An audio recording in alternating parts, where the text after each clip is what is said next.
Fellas, today, all of our stories have to do with big moments in the sports world that players and fans have patiently been waiting for. So I want to know, how hard is it for you guys to wait all week before you can come sit down with me and do this show? I can't sleep the night before we do this. I bet. Same here. I'm just sitting there staring at the ceiling, just like counting down the moments until I get There you go. What about you? I mean, this is the only human interaction I get throughout the week that isn't with a 1 or a 9-year-old all my life. So I appreciate you guys on that level.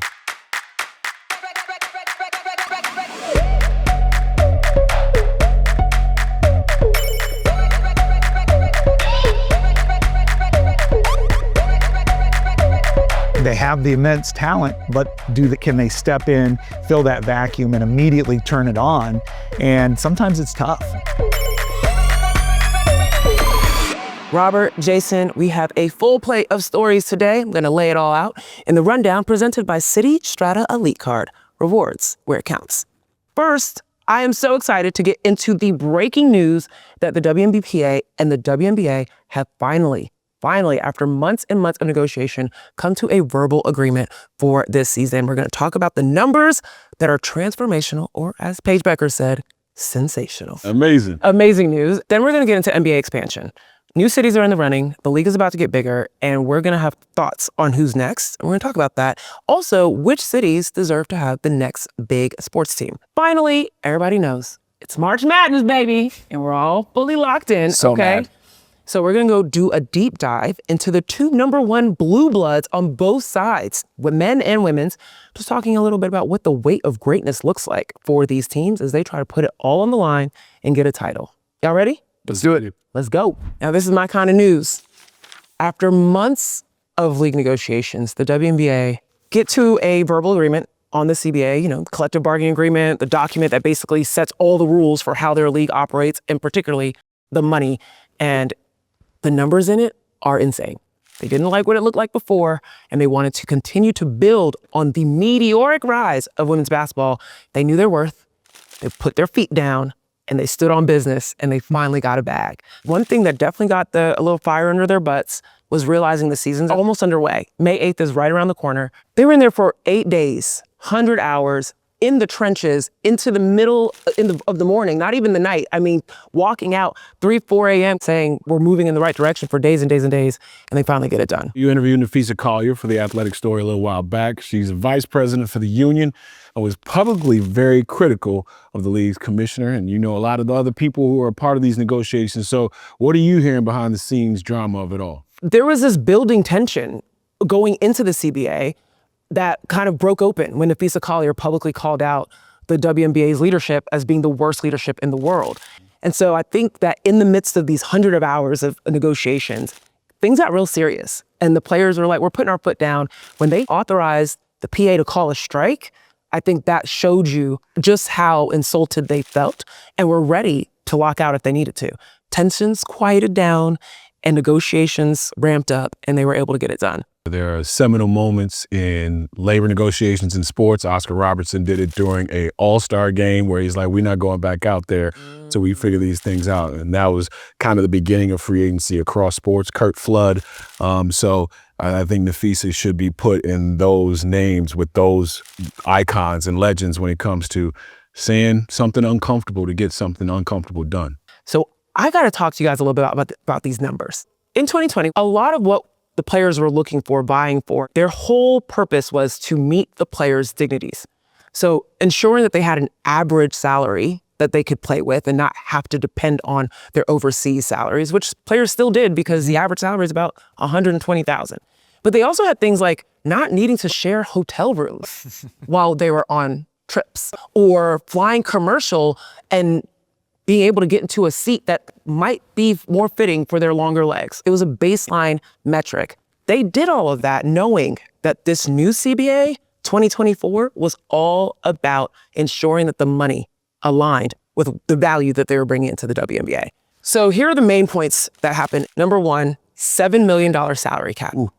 Previously, 1.5. The new Supermax salary is 1.4 million. $600,000 average salary. That is crazy. And then $300,000 minimum salary. And the biggest point was, one, getting that salary cap up. They got that. And then the other thing was they wanted to be part of gross revenue, not allowing the WNBA to net their expenses and keep their receipts behind closed doors. They wanted to immediately be a part of that revenue. So they got 20% of shared gross revenue. And then on top of that, they also got some improved family planning aspects and parental leave, which is huge. When you're talking about labor negotiations in sports, it's about lifting the entire body, right? And so the increase in the average and the minimum is what jumped out to me. For that to go up 5x, and then for the minimum to go, I believe, again, similar sort of multiplier, right? We go from like $60-ish thousand to 300. Just think about the standard of living difference for the minimum salary to go from 60 grand to 300. It just, that to me feels like the most meaningful jump. Would you say like those two numbers are the ones that you would root that in? 1,000%. Like this was all about, of course, you want to make sure that the superstars like Asia Wilson and Brianna Stewart are paid their worth, but you want to make sure it's a tide that lifts all boats. So if you're having the rookies making $300,000, which was more than Asia Wilson made last year. Crazy. Right? That's more than Brianna Stewart made last year. And then the 1.4 for a Supermax. Think about it like this. The entire salary cap for a team last year was 1.5. And now one player can make 1.4. Unbelievable. I really love the fact that we're talking about 20% of the gross revenue, not the net revenue as well. That was a huge point. My question, though, when we have these conversations, especially negotiations, is there are concessions that have to be made. What do you think the PA didn't get done because negotiations, there's give and take, and the concessions that have to be made? Sure. So, I mean, you just mentioned the 20% of gross revenue. They started at 40. The players wanted 40% of gross revenue. So they got half of that. But when you think about the NBA being closer to 50%, Right. That's always going to be the goal, is to get it closer to that average of we are splitting the value. This is one of the first conversations we had sitting in these seats was about how this might unfold. And even back then, one of the things that jumped out to me was like, this feels crazy, was the fact that what percentage of the league are now free agents? Is this about to happen? That's the craziest part about all of this. So right? now your salary cap is going up 7x and the entire league are free agents. So how is this going to unfold here over the next few months? Number one, all of the teams that have superstars are immediately saying out loud and putting in the rumor mill, like, we are ready to sign Asia Wilson 1.4. We're ready to sign Brianna Stewart, at these Supermax deals, so that they know we are in these conversations. But you're absolutely right. This gets signed, the CBA still has to get ratified. Free agency has to happen. 90% of the vets in this league are free agents. So wild still as I think about That's it. 100 plus players that have to figure out a new place or stay with their same place of where they were going to go. There's an expansion draft that has to happen, and training camp has to happen, which is supposed to start April 19th. Season starts May 8th. Y'all know what day it is? A lot of time. Right now, what you can tell, the overall sentiment is that the PA, the president, Nneka Ogwumike, came out with her statement talking about this deal. Everyone's just so relieved. Yeah. It feels good to see this league full of women, Black, queer women, feel heard, feel valued, and feel properly compensated.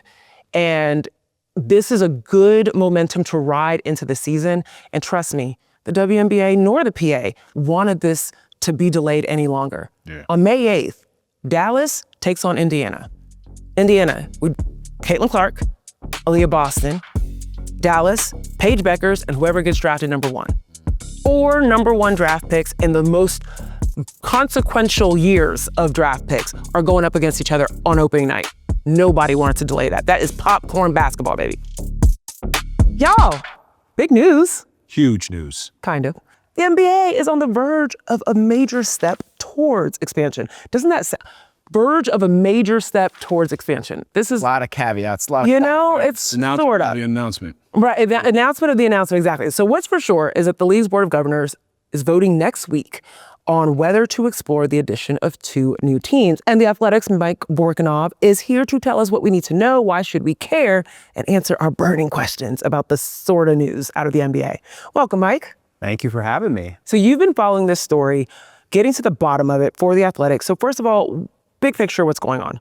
Yeah, I mean, you were right. There are a lot of caveats. This is the vote to explore whether to then expand, which is, I think, a way of saying, hey, let's see if how much money is out there. And if the money's right, then we can go on with this, right?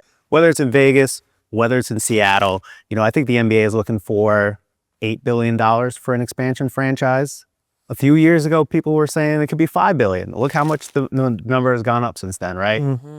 So this is just the first step of a process, but they do have to make a decision relatively soon. If you want to get a team in place by the 28-29 season, you probably need to name one in either of those two cities or both of those cities by spring of 27. How does this affect the league? Obviously, on the surface, you're just adding 2 new teams, get cool colors and all that good stuff. But what's the breakdown here? The color scheme matters. You can't have swagless teams enter the league. Agree. Tell you, man. I love expansion. Yeah, no.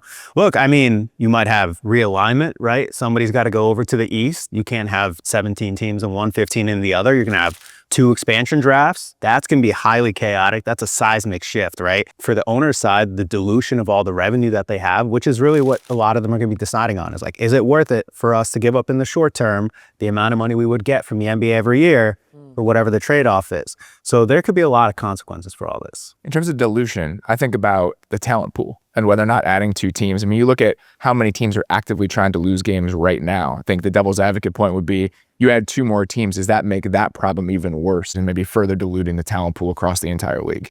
Yeah, I think that's a legitimate concern. I think a lot of people who follow the NBA recently would say there's never been more talent in the league, right?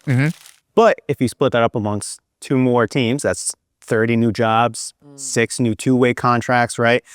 I actually think this might be what the NBA wants. They don't want top-heavy teams. They don't want these teams with 5 all-stars, all that type of stuff. Well, if you do expansion, that's going to go towards that end, right? Have 2 more teams to spread out that talent pool. At some point, though, you got to bring more talent into the league. College, the American basketball system, it's on a struggle bus right now, right? Like, that's why we see a lot of the best players that come from Europe. I think the NBA hopes a lot of them also come from Africa, right? They've created the Basketball Africa League. They've created a pipeline out of there, maybe one day Latin America. So that all leads to the talent dilution question too. There is also this factor of where these teams are going to be at. Seattle has had the Seattle SuperSonics. They are clamoring for a team. And then there's Vegas, who's kind of been like the NBA's summit city. Basically, NBA Cup, G League Showcase, like there's a place for them to safely go without any bias. These 2 are very different cities. What are your thoughts on these? Yeah, I mean, they're very different. Seattle makes a lot of sense, right? The Sonics have a long history of success. They won an NBA title in 1979, made a few NBA finals as well. So, you can go back there and say, hey, we have something to stand on. The NBA has been in Seattle. There's a fan base there. They want their team back desperately. And, there's potentially an ownership group. The people that own the Kraken, they're ready for it. They have an arena that's ready to go. It's a huge city. It's a huge market. That makes sense. Vegas is a little bit different, right? It's actually not a huge media market. It's the 40th largest media market in the entire country. Population, not as big as everywhere else, but it's a big tourism site. You're going to have to be relying a lot on people coming into the city, visiting.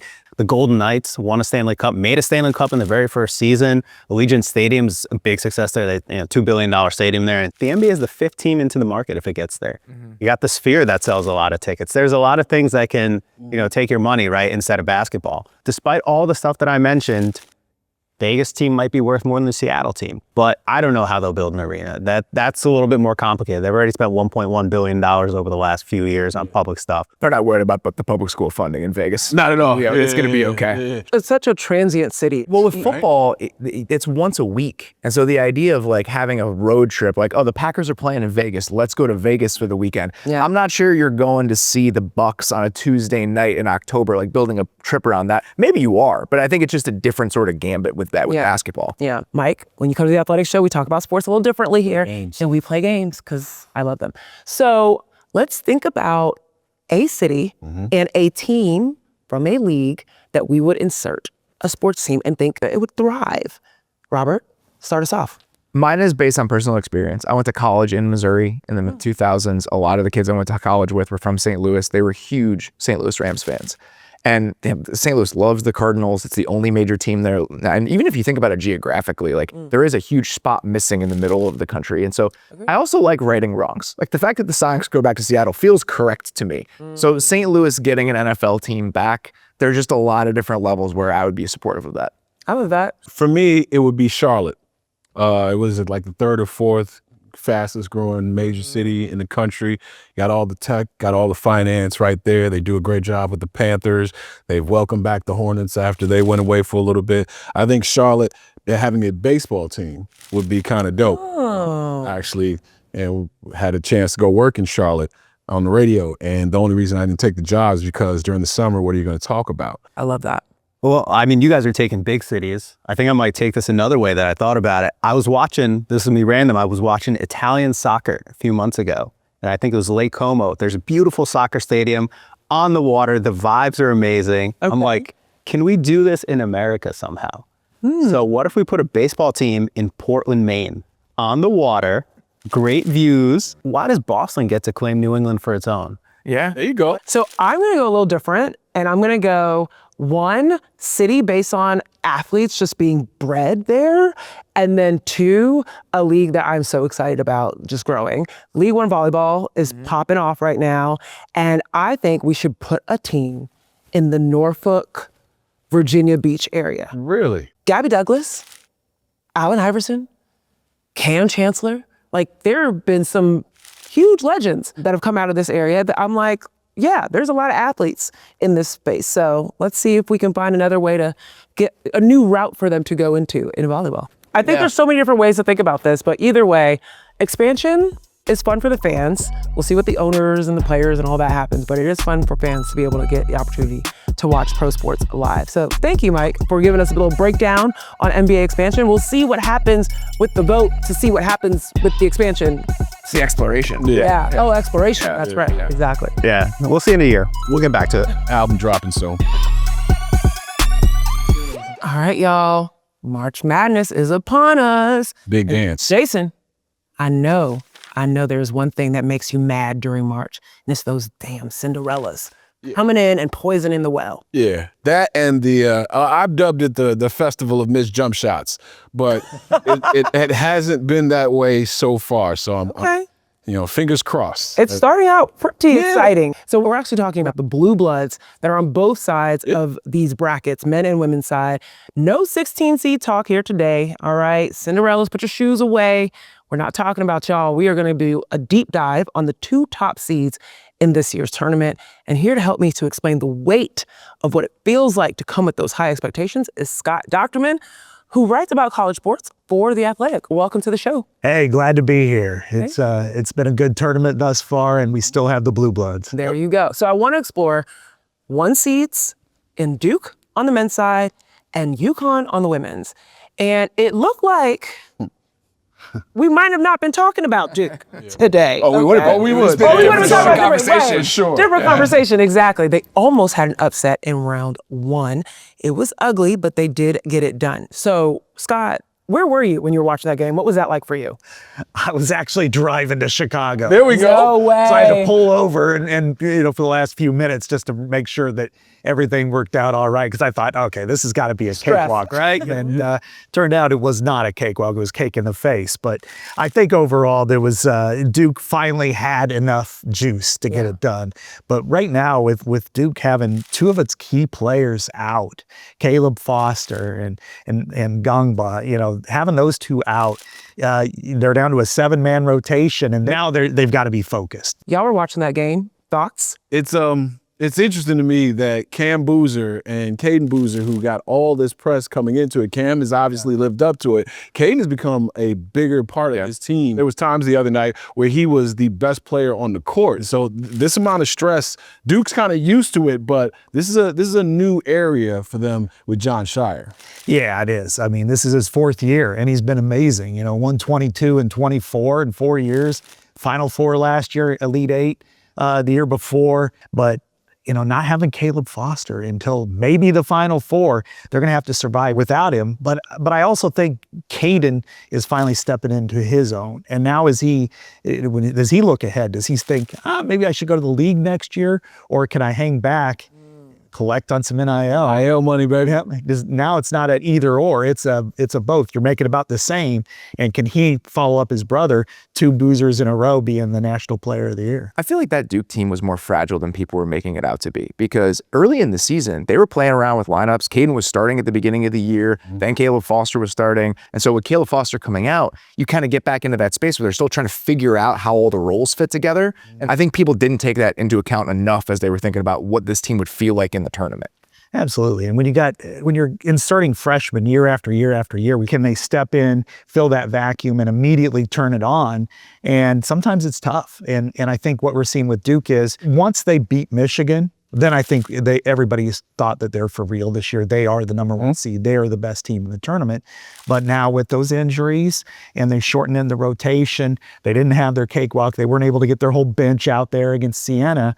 Maybe it's for the best. Maybe it sharpens their focus. I love this word of focus, and I want to draw the comparison and the parallel to UConn women's basketball. Both of these programs have traditions of excellence, right? Of also always performing on large scales. But the difference is UConn's been a little bit more consistent in that versus Duke men's basketball. But they've always had these superstars being loaded with talent. In the Duke, conversation, we just talked about the Boozer twins, we talked about Caleb Foster. On the UConn side, you got Sarah Strong, arguably the best player in the country, at least I believe so. AP All-American as well, paired up with AZ Fudd. One of the best shooters, 44% from 3 consistently. Both of them averaging 17, 18 points respectively, creating, assisting. Sarah can pass just as well as she can score 60% from the field. Like, they've got this talent, and then they've got consistency around them. They're deep. They're deep, and they play defense well. They protect the paint incredibly well, and they're really focused. And what's interesting about UConn, and I'm curious what you think about with Duke, is UConn is known most importantly for the fact that they are not in one of the big conferences. You look at this tournament this year, the Big East sent 2 teams, UConn and Villanova. The Big 12, the SEC, the ACC, Different. they've all had 8 teams represented in this tournament. So if you get through those conferences, you've gone up against some tough teams to get to the tournament. UConn's been able to have the 3rd highest point differential, despite whoever they're playing. Out. It doesn't matter. Yeah. In NCAA women's basketball history, it's been a focus all season long for them to just be excellent and dominant. And the question is how does this play out in the tournament? How do you think it impacts Duke going through Michigan, going through, the ACC to get to this point? It's really important. And I think for Duke playing in the ACC and then having that one-off with Michigan was really a table setter for what we're seeing this month, because at that point, I thought Michigan was the best team in the country. Yeah. And then Duke was able to, in a neutral site, was able to push through. These are both blue blood programs, right? We talk about them that way. But you go to Cameron and you look at the national title banners that are hanging up in the rafters. There are decade-long stretches between those. That is not the case with UConn women's 12. basketball. We're talking about just dominance at a level we very rarely see consistently. But it's changed a little bit, right? Like, this isn't the case anymore where they're heads and shoulders above every other program. Sure. They aren't the just write-it-in pen team in the title that they might have been in years past, correct? A year ago, 2 years ago, there was more parity. And UConn was knocked out in the Sweet 16 like that in 2023, I believe. So it's not as if they've been perfect. But again, Sarah Strong, AZ Fudd, Paige Beckers and their program really catapulted them right back to the top. They are on another level. And that's why it feels as like if they're throwback just, UConn team. it feels like a throwback, but it also feels inevitable that they're going to win. In that way, yeah. And that is probably why I feel like there's so much pressure on UConn to be great this year. They went undefeated, 34-0. So very different in terms of the way that these Blue Bloods are going to show up in the tournament.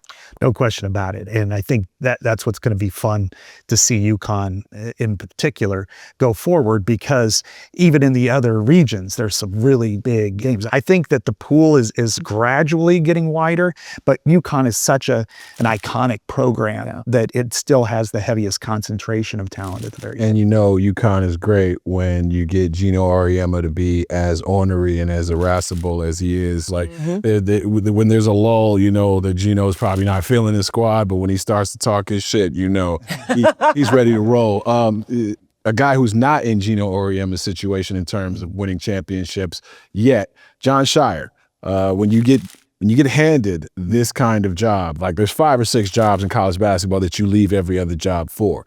And Duke is one of those jobs. And of course, you get handed that job because Coach K, you didn't want to do this anymore, the health and all that, but we understand the legend that he is, correct? Yeah, I mean, he's only got 5 national titles, winningest coach of all time. Since 1986, they've had 9 Naismith Award winners. That's going to be 10 this year, and if Caden comes back next year, it's 11. So he's got some pretty big shoes to fill with Coach K, who's probably the greatest at least since John Wooden when it comes to college basketball. You mentioned his successes, right? Regular season, conference tournament wise, but when you have these types of players that are cycling through the program and the guy that can recruit the way that John Shire has, how much success does he have to have, not only in this tournament, but going forward before people start to ask questions about a guy who seems like he's doing his best? He's doing a great job right now. I think the seat is fine now. If they get to the Final Four, you just kind of, all right, well, you lost a 1-game situation, but at some point you're going to have to win it. You can't be at Duke and not win a national title. Yeah, it feels like there's pressure for both of these amazing programs for different reasons. One is more so sustained time in which they haven't been at the top, whereas one is you've been excellent so far this year. If you come up short now, you've lost it all. And so what's so funny for me is that this Duke team almost got kicked out of the tournament on the men's side. On the women's side, they're low-key like a little Cinderella.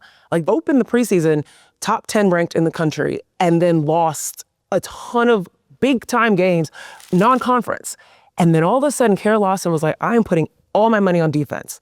And that really helped shore things up as they started to build their offense. And you look at this and you're like, would it be bad if the Duke men's team lost and the Duke women ended up in the final? But it's never bad if Duke men's loses. Okay. Let's be real. And I just love the storylines of just excellence in these two teams. Sarah Strong's mom being Allison Feaster, who was on a 16 seed Harvard that beat Stanford way back when, the only 16-1 upset in the women's side.